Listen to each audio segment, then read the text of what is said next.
अस्सलाम वालेकुम सर। जी वालेकुम सलाम। आवाज़ आ रही है आपको? जी सर। ठीक। कैसे हैं आप लोग? अल्हम्दुलिल्लाह ठीक सर, आप ठीक हैं? अल्लाह का करम है, शुक्र। उसका जितना भी शुक्र किया जाए कम है।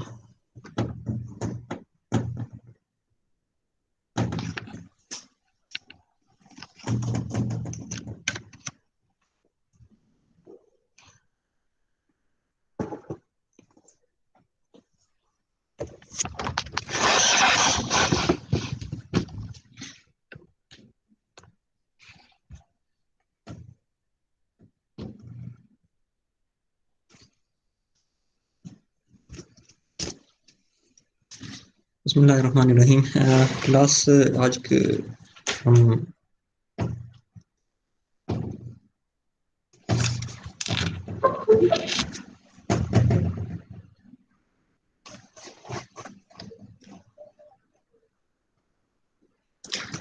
आज हमने पढ़ना है बॉइलिंग वाटर रिएक्टर। बाकी स्टूडेंट्स ने ज्वाइन कर लिया है या नहीं किया? अच्छा, काफ़ी स्टूडेंट ने कर लिया ज्वाइन। जी स्टूडेंट्स, कैसे हैं आप लोग?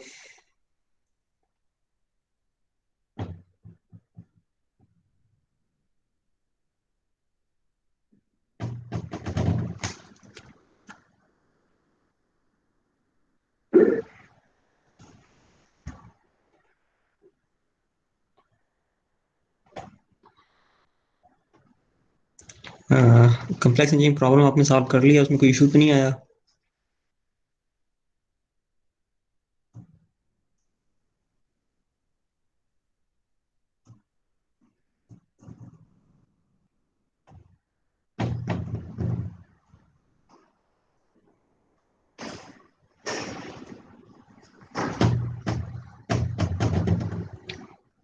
आप लोगों को आवाज़ आ रही है मेरी? कोई रिस्पॉन्स नहीं आया किसी का? You can talk.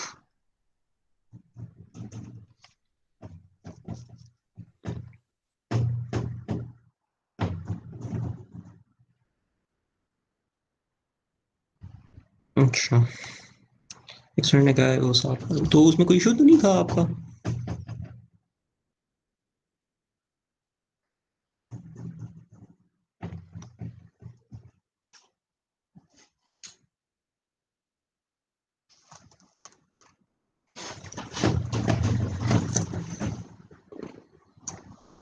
चलते हैं, कोई इशू नहीं है तो हम जो है अपने लेक्चर पे प्रोसीड करते हैं। अच्छा स्टूडेंट्स, आपको ये नजर आ रहे हैं pages the boiling water reactor?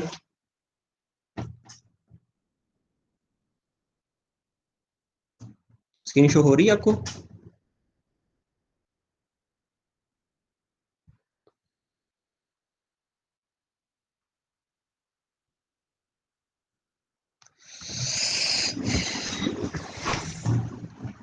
अच्छा जी, बिस्मिल्लाहिर्रहमानिर्रहीम।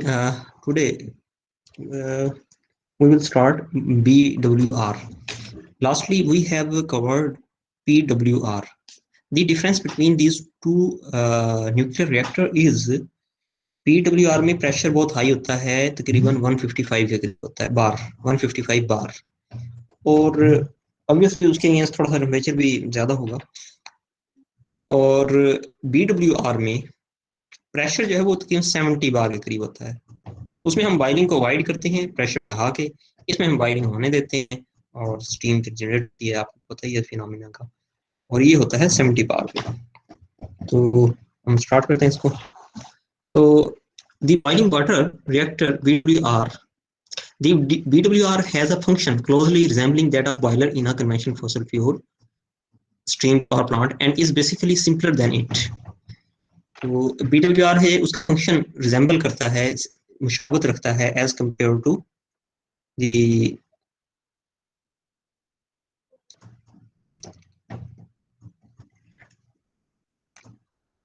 कन्वेंशनल फॉसल फ्यूल का जो स्टीम पावर प्लांट होता है उसके साथ। तो उसमें क्या होता है, उसमें ये कि फर्नेस होती है, वहां से आपके पास गैसेस की कंबस्शन होती है, और उस कंबस्शन के थ्रू जो है आपकी हीट आ रही होती है। यहाँ ये है कि आपकी हीट का जो सोर्स है वो न्यूक्लियर एनर्जी है, फिशन के थ्रू। तो बाकी इसकी सेफ्टी के लिए हम जो है factor of safety her component का ही अच्छा रखते हैं, ताकि जो है कोई इशू ना आए।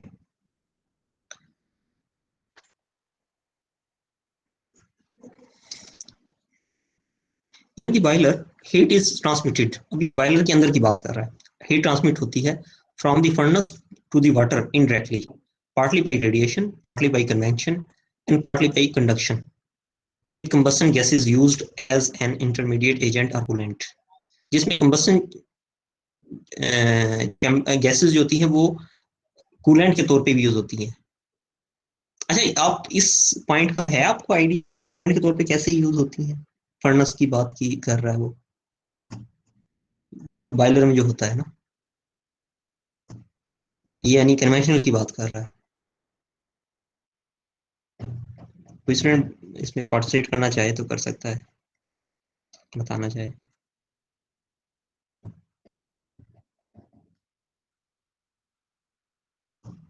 कोई नहीं बताना चाह रहा, चलो मैं बता देता हूँ। स्टूडेंट्स ऐसे है कि जिस वक्त फिनोमिना हो रहा होता है ना इसका, कंबस्टन का, तो कंबस्टन चैम्बर है, उसके अंदर गैसेस जाएंगी और वो कंबस्टन होगी। कंबस्टन के नतीजे में जैसे ही कंबस्टन कंप्लीट होती है और जो कंबस्टन के बाद गैसेस बनती हैं उनका टेम्परेचर बहुत हाई होता है। उनका टेम्परेचर जिसकी वजह से जो वो कंबस्टन चैम्बर की वाल या जो भी फर्नेस है उसकी वाल बहुत ज्यादा हाई टेम्परेचर पे चली जाती है। अब जो नेक्स्ट इंस्टेंट पे जब फ्रेश एयर आती है कंबस्टन के लिए, कोई पूछना चाहे?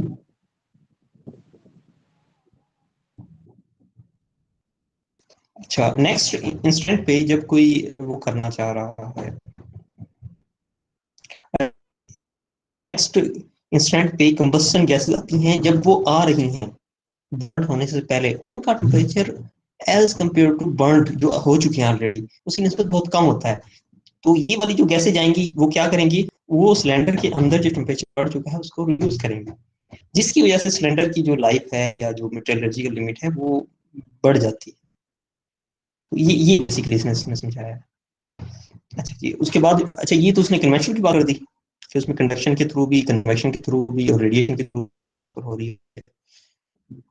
तकरीबन ये तीनों ही फिनोमिना हो रहे होते हैं, कोई एक हीट का वो डोमिनेट करता है। अच्छा जी, in the boiling water reactor, अब हम न्यूक्लियर रिएक्टर में आ गए हैं। रिएक्टर का वर्ड जब आया तो मतलब न्यूक्लियर में आ गया। The coolant is in direct contact with the heat producing nuclear fuel. जो कूलेंट होता है कि न्यूक्लियर रिएक्टर में एक कूलेंट होता है और वो कूलेंट होता है रिएक्टर के लिए, और वो कूलेंट जो है वो हीट ट्रांसमिट कर देता है स्टीम को। वहां ये एज ए मतलब बॉयलर कह लें या हाई जो एनर्जी सोर्स है वो कह लें। तो एक साइड पे जब हम फिशन जहां हो रही है उस जगह देखें कूलेंट का फंक्शन वो एज ए कूलेंट है कि वो टेम्परेचर वहां से हीट अपने अंदर ले लेता है। लेकिन जिस वक्त हम स्टीम और इस कूलेंट की बात करें तो वहां कूलेंट जो है वो हीट देने वाला बन जाता है। तो बेसिकली इस तरह एक फ्लो हो रहा था। In the boiling water reactor the coolant is in direct contact, वो डायरेक्ट कॉन्टैक्ट में होता है with heat producing nuclear fuel and boils in the same compartment in which the fuel is located. वो उसी compartment में boil होता है जिसमें फ्यूल होता है। फ्यूल का मतलब nuclear fuel. It boils because the reactor pressure is maintain at about 70 bar. ये बॉयल करता है क्यों? क्योंकि आपने प्रेशर बहुत ज्यादा 155 बार नहीं रखा हुआ, आपने 70 बार रखा है, 70 bar, less than half that in a PWR, यानी प्रेशर वाटर रिएक्टर की निस्बत इसका तकरीबन हाफ है या उससे भी come with the fuel temperature. अच्छा, प्रेशर की तो ये बात होगी, अब टेम्परेचर की बात कर रहा है। और दोनों में पीडब्ल्यूआर और बीडब्ल्यूआर के जो टेम्परेचर हैं वो रफली कंपेरेबल हैं, मतलब पीडब्ल्यूआर का थोड़ा सा ज्यादा होगा और इसका थोड़ा सा कम होगा क्योंकि प्रेशर भी कम है। बिकॉज वाटर एंड वेपर को exist in the core, a BWR produces saturated stream at about 285। Water और वेपर, वाटर और वेपर दोनों को एग्जिस्ट कर रही हैं, तो इसलिए आपका टेम्परेचर जो पहुंचेगा वो बहुत ज्यादा हाई नहीं होगा बल्कि 285 डिग्री सेंटीग्रेड तक पहुंचता है। द कूलेंट दस serves the triple function of coolant, moderator and working fluid. तो कूलेंट जो होता है वो कूलेंट के तौर पे काम करता है और वर्किंग फ्लूइड कहाँ कर रहा है, ये जिस वक्त उसको आगे स्टीम में दे रहा है। और मॉडरेटर के तौर पे कैसे, कि अगर आप इसको न्यूक्लियर, क्योंकि ये उसी रिएक्टर में मौजूद है जहां न्यूक्लियर फिशन होनी है, तो न्यूक्लियर फिशन के नतीजे में जो इलेक्ट्रॉन प्रोड्यूस होते हैं उनमें से कुछ को ये अपने अंदर अब्जॉर्ब करता है, इसलिए ये मॉडरेटर। मॉडरेटर क्या होता है कि अगर रिएक्शन के थ्रू आपको 3 न्यूट्रॉन मिल रहे हैं और आपने सिर्फ एक न्यूट्रॉन आगे कैरी करना है, तो बाकी 2 को ऑब्जॉर्व करने का काम जो है वो मॉडरेटर का होता है, और इसकी वजह से उसकी जो चेन रिएक्शन है ना वो पॉसिबल होता है। अदरवाइज एक ही जगह सारे अगर वो हो जाएंगे तो वहां ये रिएक्शन जो है वो डिके कर जाता है, क्योंकि हमने इंट्रो में पढ़ा है।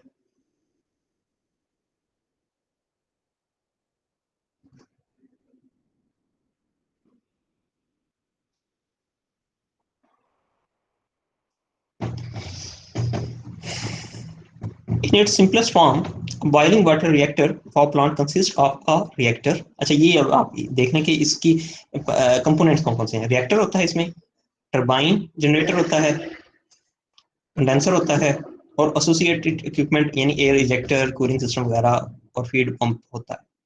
तो अगर क्वेश्चन आए तो आप उसमें बता सकते हैं कि ये इसके कंपोनेंट्स कौन कौन से हैं, और मतलब इसको डिस्क्रिप्टिव वे में एक थ्योरी के क्वेश्चन के तौर पर ट्रीट करना हो तो आप इसमें ये चीजें अपने तौर पर मेंशन कर सकते हैं। Slightly subcooled liquid enters the reactor core at the bottom, where it receives sensible heat to saturation plus some latent heat of vaporization। अच्छा जी, यहाँ क्वेश्चन आता है कि सेंसिबल हीट क्या होती है। सेंसिबल हीट वो होती है जो आप का थर्मोमीटर सेंस कर सके, उसमें फेज चेंज नहीं हो रहा था। और लेटेंट हीट क्या होती है, जिसमें टेम्परेचर थर्मोमीटर पे सेम रहता है, लेकिन हीट जो है वो फेज चेंज करने में, from liquid to gas phase, या लिक्विड टू वेपर, उसको फेज चेंज करने में, या वाइस वर्सा, उसमें यूज हो रही होती है, वो लेटेंट होती है heat. When it reaches the top of the core, जब ये कोर के टॉप होती है, it has been converted into a very wet mixture of liquid and vapor। जब ये कोर के टॉप पे पहुंचती है तो ये लिक्विड और वेपर का मिक्सर बन जाती है। The vapor separates from the liquid, flows to the turbine, does work, and is condensed by the condenser, and then is pumped back to the reactor by the feed pump। ये steam की बात हो रही है कि steam जो है वो लिक्विड से अलग हो जाती है, टरबाइन में जाती है, टरबाइन के अंदर वो वर्क करेगी, उसके बाद वो कंडेंस हो जाएगी, उसकी क्वालिटी कम हो जाएगी, फिर वो कंडेंसर में कंडेंस कर देंगे आप, और फिर जो है ना पंप के थ्रू आप उसको फीडबैक कर देंगे। ये मतलब जो एक आम वो होता है वही तरीका है।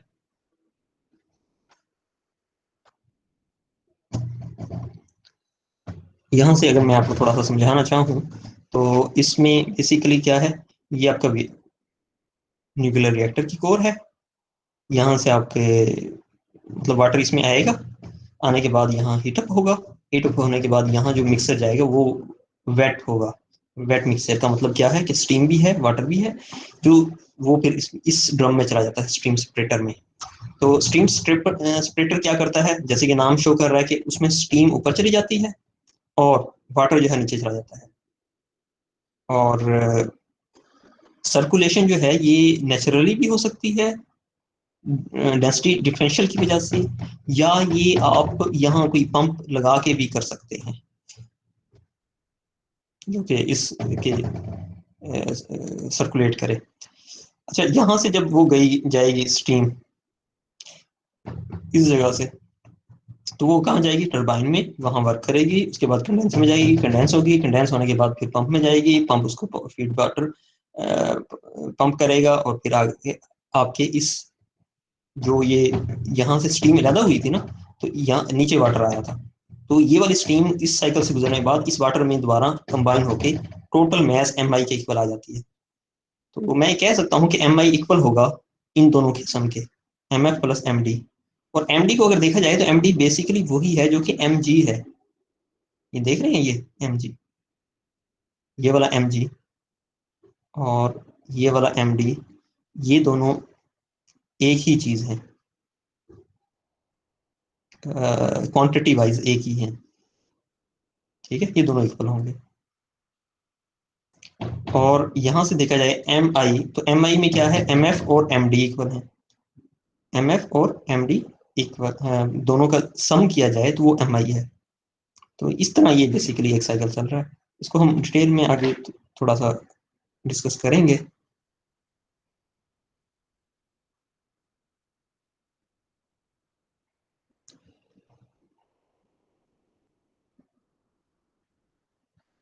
अच्छा स्टूडेंट्स, इसमें आपका कोई क्वेश्चन है तो पूछ सकते हैं आप।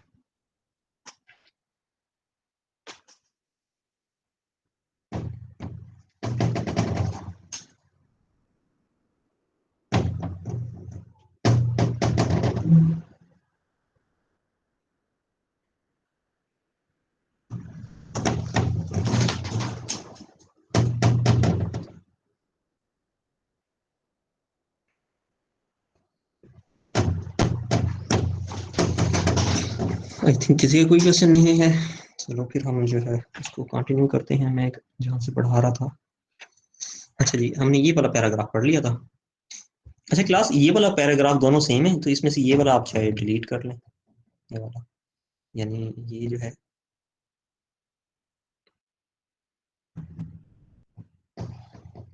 ये वाला आप पैराग्राफ रिपीट हो रहा है। अच्छा जी, यहाँ आते हैं। The saturated liquid that separates from the vapor at the top of the reactor or in a steam separator flows down। जो लिक्विड है वो नीचे जाएगा via डाउन कमर, जिसके थ्रू जाता है उसको डाउन कमर कहते हैं। विद इन और आउटसाइड द रिएक्टर, वो रिएक्टर के अंदर से भी जा सकता है, बाहर से भी, वो कंस्ट्रक्शन पर डिपेंड करता है। And mixes with the return condensate, और जो यहाँ से कंडेंसेट आ रहा होता है, जैसे कि मैंने अभी दिखाया था आपको कि यहाँ से ये कंडेंसेट जो आ रहा है, इसके साथ ये डाउन कमर वाला वाटर मिक्स हो जाता है। ठीक हो गया जी।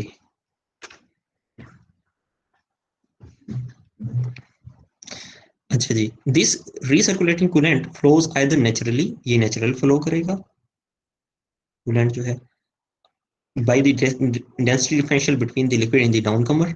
एक चीज क्या है, लिक्विड जो कि डाउन कमर के अंदर है, और दूसरा क्या है, two phase mixture in the core, और बाय रीसर्कुलेशन हम in the downcomer, not shown here, उसमें शो नहीं किया, पंप के थ्रू भी किया जाता है। This is similar to what happen in modern large fossil fuel steam generator. जो आज के लार्ज फॉसिल फ्यूल वाले स्टीम जनरेटर हैं, उनमें जैसे स्टीम जनरेट की जाती है, बिल्कुल उसी तरह ही इसका फंक्शन है। Modern large scale water reactor are of internal, वो इंटरनल होते हैं। इंटरनल का मतलब क्या कि आपके जो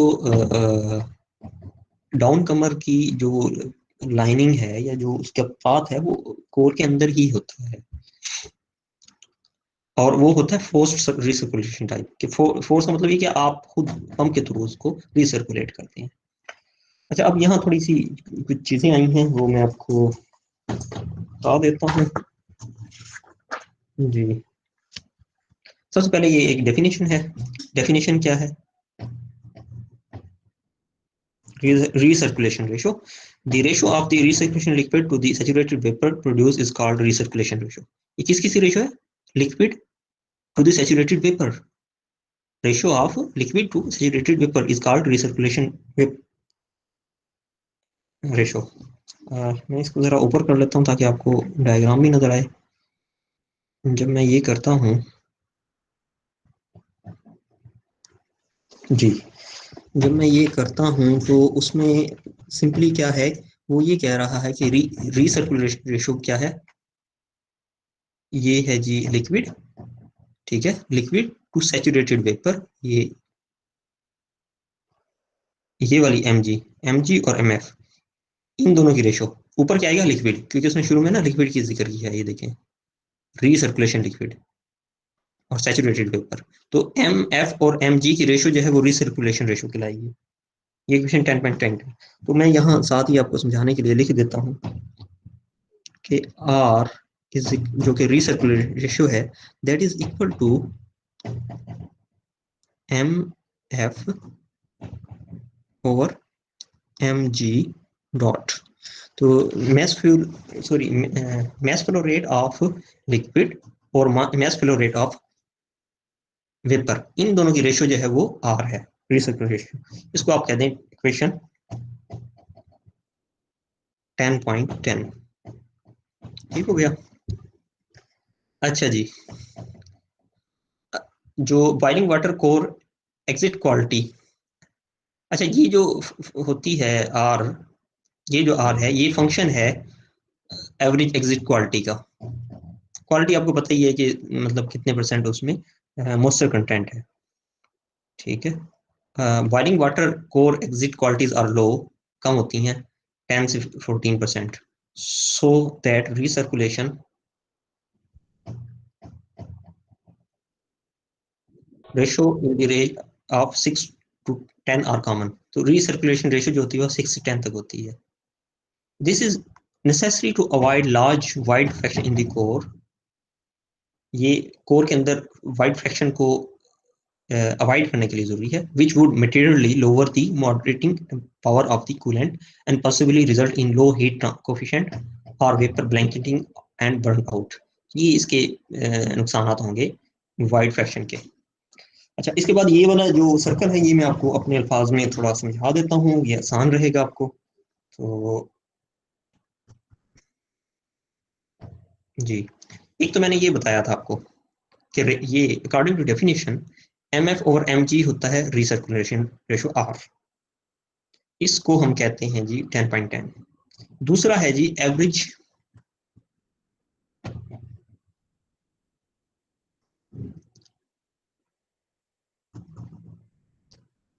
एवरेज एग्जिट क्वालिटी, ये दूसरी चीज है एवरेज एग्जिट क्वालिटी, और ये होती है बेसिकली, उसको हम डिनोट करते हैं एक्स ई बार से, और ये इक्वल होती है रेशो ऑफ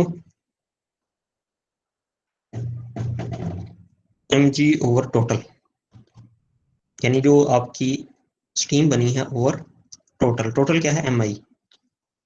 देखें ये टोटल एम आई है जो इसमें आ रहा है, इस एम आई का जो पार्ट स्टीम बन रहा है वो एम जी है। तो इन दोनों की रेशो जो है वो बेसिकली आपकी एवरेज एग्जिट क्वालिटी है स्टीम की। अच्छा, ये एक इक्वेशन हो गई। फर्दर मैंने आपको ये बताया था कि एम जी और एम डी आपस में कैसे इक्वल है, कि ये वाला अगर साइकिल देखें यहाँ से, इसमें कोई चीज़ ऐड नहीं हो रही, तो बेसिकली एम जी और एम एम डी और एम जी इक्वल होंगे। मैं लिख सकता हूँ M G is equal to M D, और यहां से मैं लिख सकता हूँ एम आई इक्वल है, मैं इधर ही लिख देता हूँ, M F plus M D के। इसमें अगर आपको कोई क्वेश्चन है आप पूछ लें, क्योंकि इसकी बेस पे फिर आगे सारी डिस्कशन होनी है। ये हम कंजर्वेशन ऑफ मैस लगा रहे हैं यहाँ ना कूलेंट पे।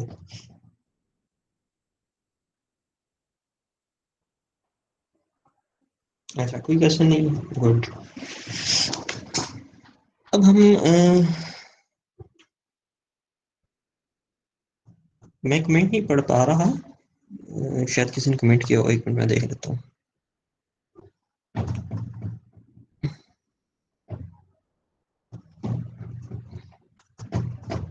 किसी ने नहीं पूछा।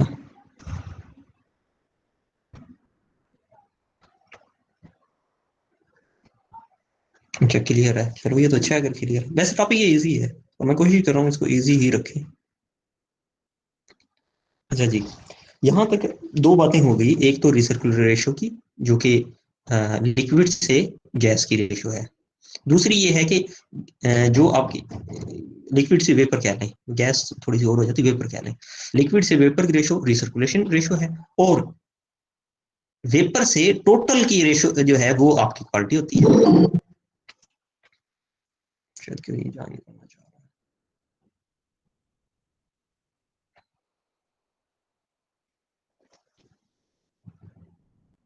जी, वेलकम तलहा, आपने ज्वाइन कर लिया है आई थिंक।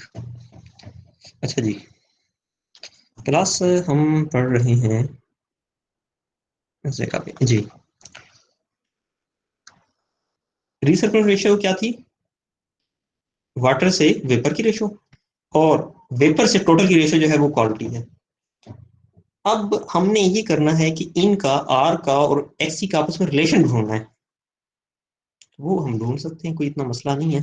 यहां से हम अगर प्रोसीड करें तो basically X C bar equal है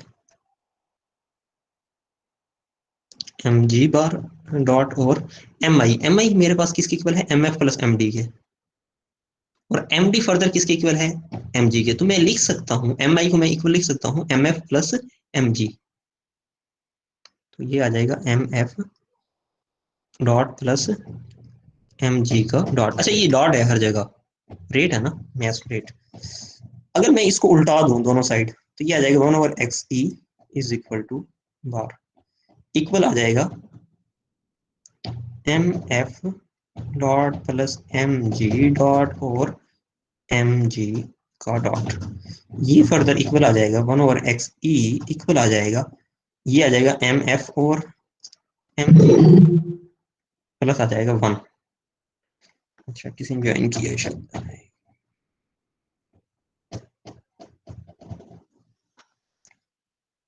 स्टूडेंट्स जिन्होंने ज्वाइन किया वो अपने रोल नंबर ना चैट में सेंड कर दें, शायद मेरा वो एक्टिव अटेंडेंस का हो या ना हो, तो सेफ्टी के तौर पे आप लिख दें। और जो लोग ऑनलाइन देखेंगे वो व्हाट्सएप पे फिर जो है मुझे मैसेज कर दें देखने के बाद। अच्छा जी, यहाँ मैंने आपको बता दिया कि ये रेशो है बेसिकली इसकी।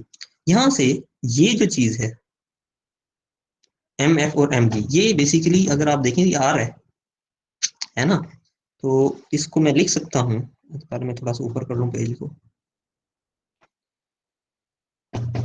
हाँ जी, अच्छा, मैं लिख सकता हूँ 1/एक्स E bar is equal to R plus 1।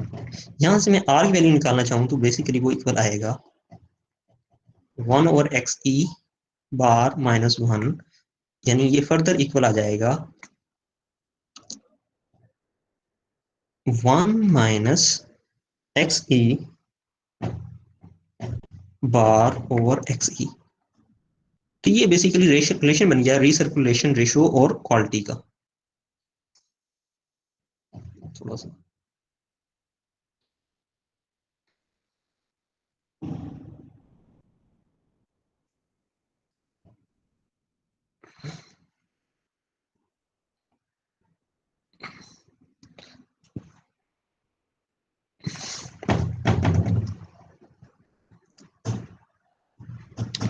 अगर आप ये डायग्राम जहन में रखें तो ये वाला सारा बहुत इजी है। वैसे पढ़ेंगे तो मुश्किल लगेगा, मुझे भी थोड़ा सा वो हुआ था, लेकिन जब मैंने डायग्राम पे गौर किया तो मुझे ये बड़ा इजी लगा। अच्छा, इसके बाद हुआ ये है कि ये वाला हमारा चीज कवर हो गई है यहाँ तक। सॉरी, मैं आपको एक दफा शो करा दूं।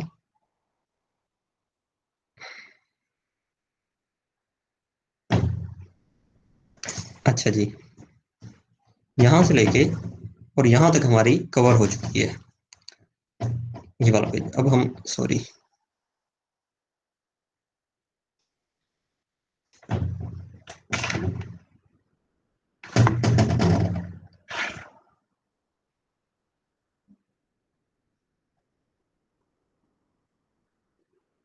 अच्छा जी, आर और इसका रिलेशन आ चुका है। इसके बाद फिर उसने लगाई है क्या कहते हैं, इंथाल्पी। जी, इंथाल्पी में now if the incoming feed water has a specific enthalpy H D, ये इनकमिंग वाटर की बात कर रहा है, फीड वाटर की, और किलोग्राम किलो जूल पर केजी में है, and the recipient liquid has a specific enthalpy H F, ये स्पेसिफिक इंथाल्पी जो होती है H F at the steam pressure, a heat balance is obtained, heat balance लगा सकते हैं। If we assume no heat losses to the outside, outside कोई heat नहीं गई, और ये एक अच्छी assumption है, and neglect the changes in kinetic potential energy, वो जो इक्वेशन है उसके थ्रू क्या जाएगा, M I into H I equal to M F H F plus M D H D. ये बेसिकली अगर आप दोबारा सी को डायग्राम पे जाएं तो वहां उसने एनर्जी की लगाई है, ये देखें, M I H I equal to M F H F plus M D H D. ये बेसिकली यह इन दोनों की जो, यानी ये इक्वेशन जो है मैथ्स वाली, ये जिस पार्ट पे लगाई गई है उसी पार्ट पे हम अब इंथाल्पी की लगा रहे हैं। अच्छा जी, यहाँ होने के बाद ये इक्वेशन हमारे पास आ गई।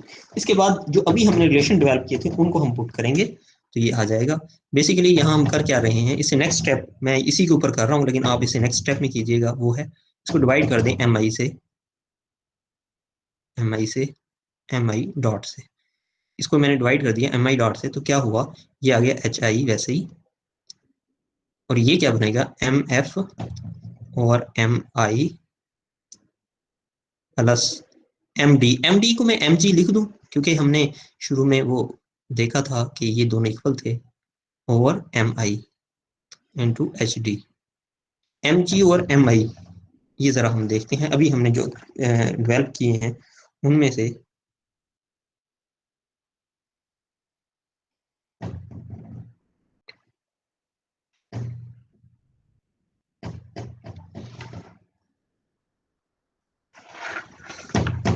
जी, एम जी और एम आई जो है वो किसके इक्वल है, एच ई के इक्वल। ठीक है, तो मैं यहाँ एच ई लिख लूँ फिर। If you allow me I can write here else.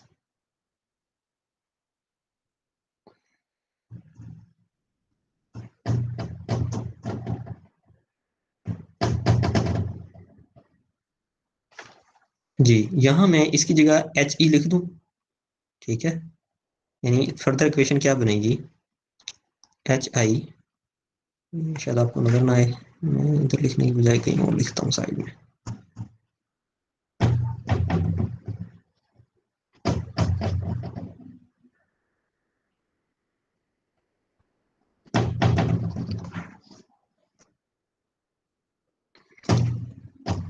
अच्छा जी, इसकी जगह मैंने लिखना है एच ई, और ये वाला जो है ये इसके इक्वल आएगा। ये कैसे आएगा ये हम देख लेते हैं। ये तो आई थिंक क्लियर होगा आपको, बाई डेफिनेशन जो है ना, ये ऊपर था जो 10.10 हमने इक्वेशन बनाई थी, उसके बाद एवरेज एग्जिट क्वालिटी जहां हमने लिखा था ना वहां है। ये डायरेक्ट डेफिनेशन है एग्जिट क्वालिटी की, कि वेपर का डिवाइड बाई टोटल, इन दोनों की रेशियो जो है ना वो क्वालिटी थी एक्स ई बार, तो इसकी जो एक्स ई बार आ जाएगा।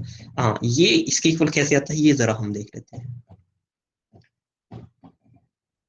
ये इस तरह है कि हमें पता है कि एम आई इक्वल है एम एफ प्लस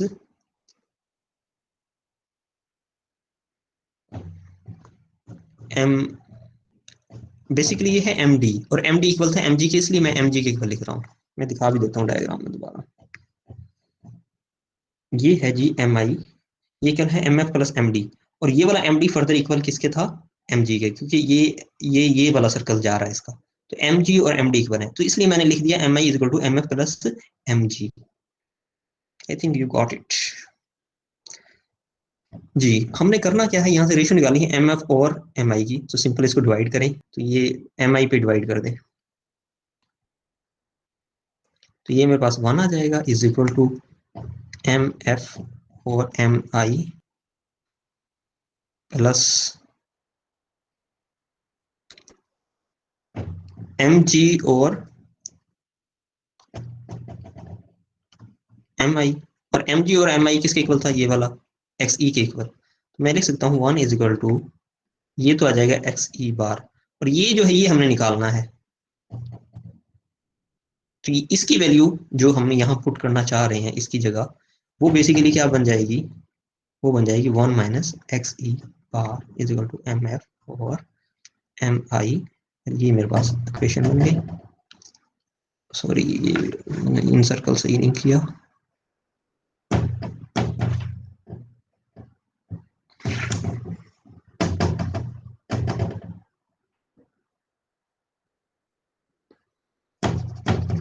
शायद ये कोई इशू आ गया इसमें, ये वर्क नहीं कर रहा, रेजर वर्क नहीं कर रही।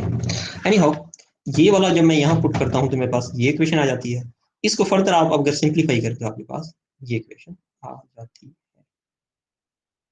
जब आपके पास ये इक्वेशन आ गई। अच्छा, अब the condition of liquid entering the bottom of core is given by the enthalpy of subcooling, और वो क्या है, वो ये है delta H is equal to H F minus H आई।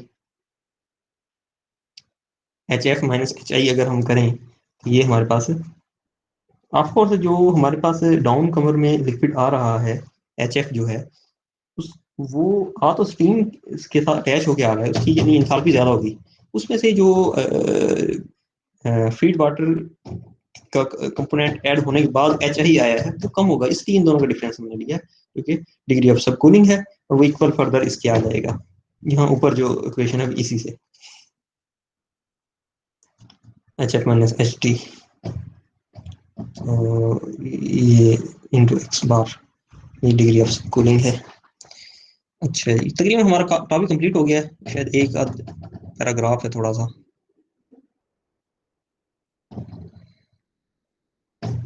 अच्छा, डिग्री ऑफ सब कूलिंग की बात की जाए तो वो था इंथाल्पी के सूरत में। अगर टेम्परेचर की सूरत में किया जाए तो वो similarly T sub cooling is equal to TF minus TI, where TI is the core inlet temperature corresponding to HI.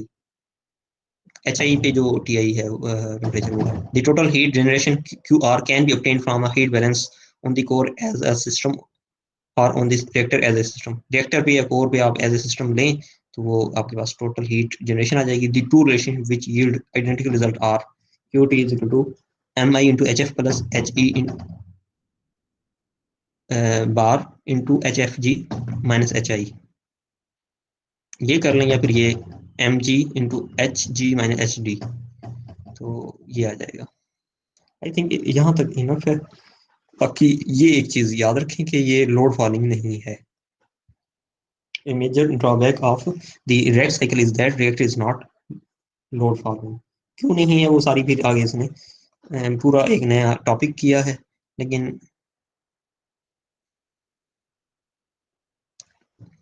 अच्छा ये इसका स्कीमेटिक है diagram of a direct cycle BWR का। ये इस तरह रिएक्टर में से जाएगा, वो सारा वही है, सिर्फ ये कि यहाँ आपका जो बॉयलर होता था उसकी जगह आपने क्या किया है, रिएक्टर लगा दिया है। आई थिंक इनफ है आज के लिए इतना।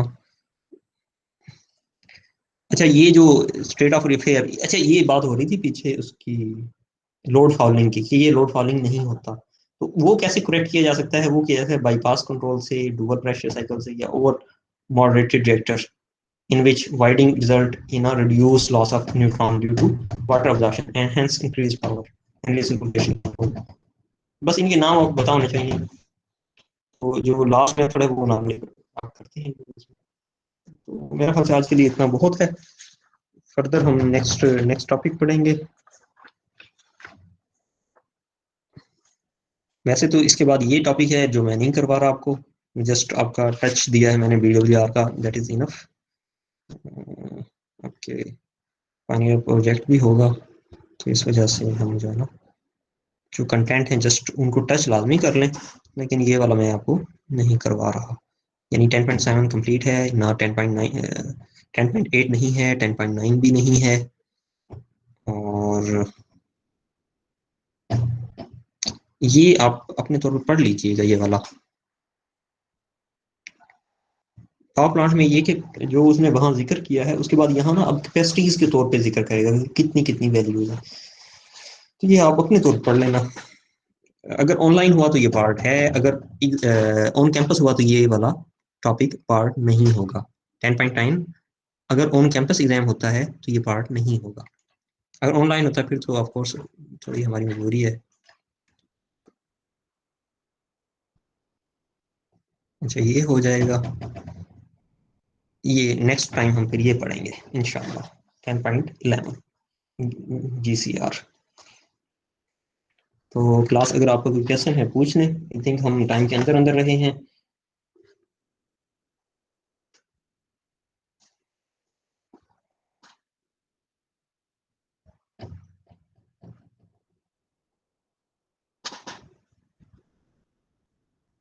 कोई क्वेश्चन नहीं है?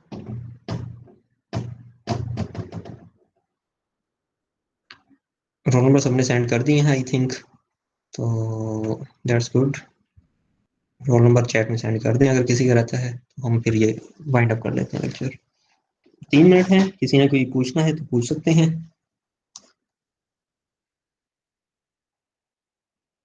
आप लोग एग्जाम ऑन कैंपस डिसाइड हो रहे हैं या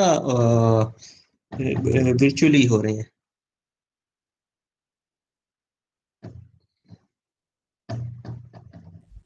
कोई पता नहीं है अभी सर। कोई पता नहीं है। I was on leave। Sir जी पूछिए, क्वेश्चन आप पूछ सकते हैं।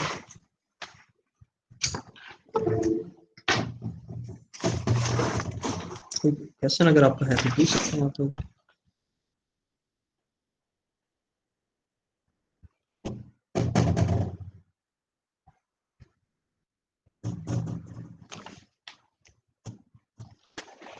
किसी का कोई क्वेश्चन नहीं है, या फिर सब समझ आई है, बिल्कुल समझ नहीं आई। चलें ठीक है, क्लास गाँव में याद रखिएगा।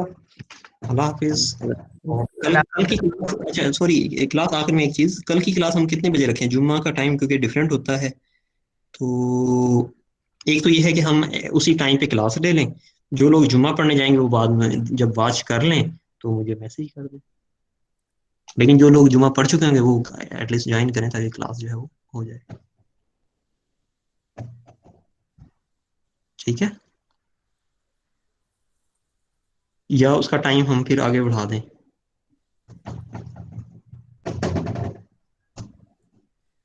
सर फर्स्ट टाइम कर लें। कल फर्स्ट टाइम में कितने बजे अभी डिसाइड कर लेते हैं ना हम, ताकि वो हो जाए।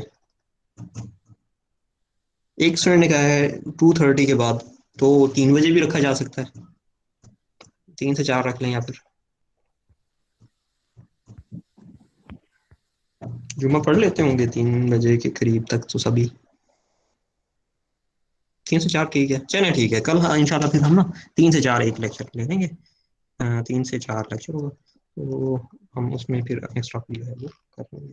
दुआ में याद रखिएगा। ओके क्लास, अल्लाह हाफिज। मैं कोशिश करूंगा आज ये अपलोड कर लूँ, अगर मैं ना कर पाऊँ तो यार मुझे रिमाइंड करा दे, बिजी होने की वजह से याद ना रहे। ठीक है क्लास, ओके जी, अल्लाह हाफिज।